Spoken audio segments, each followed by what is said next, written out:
दोस्तों 7 अगस्त को मक्का दिफाई मुआहदा हुआ, लेकिन सिर्फ 2 दिन बाद 9 अगस्त को भारतीय खुफिया इदारे रॉ के सरबराह पराग जन ढाका क्यों पहुंच गए।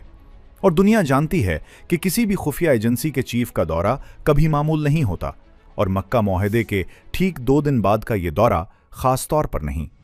दोस्तों, बांग्लादेश 17 करोड़ मुसलमानों का मुल्क है, जो कि दुनिया की चौथी बड़ी मुस्लिम आबादी है।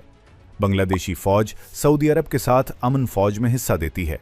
तुर्किया के साथ बांग्लादेश के दिफाई ताल्लुकात पहले से मौजूद हैं, और तारिक रहमान की हुकूमत शेख हसीना से बिल्कुल मुख्तलिफ है।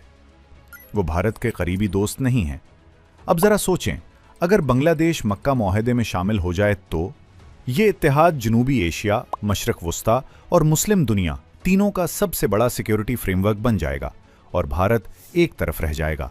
यही भारत का सबसे बड़ा खौफ है। तो रॉ चीफ ढाका क्यों गए? दोस्तों, शेख हसीना ने नई दिल्ली से बैठकर एक प्रेस कॉन्फ्रेंस की, जिसने ढाका को नाराज किया, और इस दौरे की वजह इस आग को ठंडा करना था।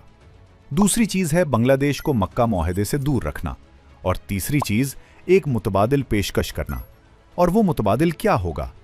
भारत बांग्लादेश को एक अलग दिफाई फ्रेमवर्क की पेशकश कर सकता है, जिसमें अफगानिस्तान तक राहदारी, एक खलीजी मुल्क जो इब्राहिम मुआहदे का हिस्सा है, और तिल अबीब से सिक्योरिटी ताउन शामिल हो। और दोस्तों, भारतीय हाई कमिश्नर ने अगले दिन 10 अगस्त को वजीर-ए-आज़म तारिक रहमान से मुलाकात की और ब्रिक्स समिट 2026 नई दिल्ली की दावत दी।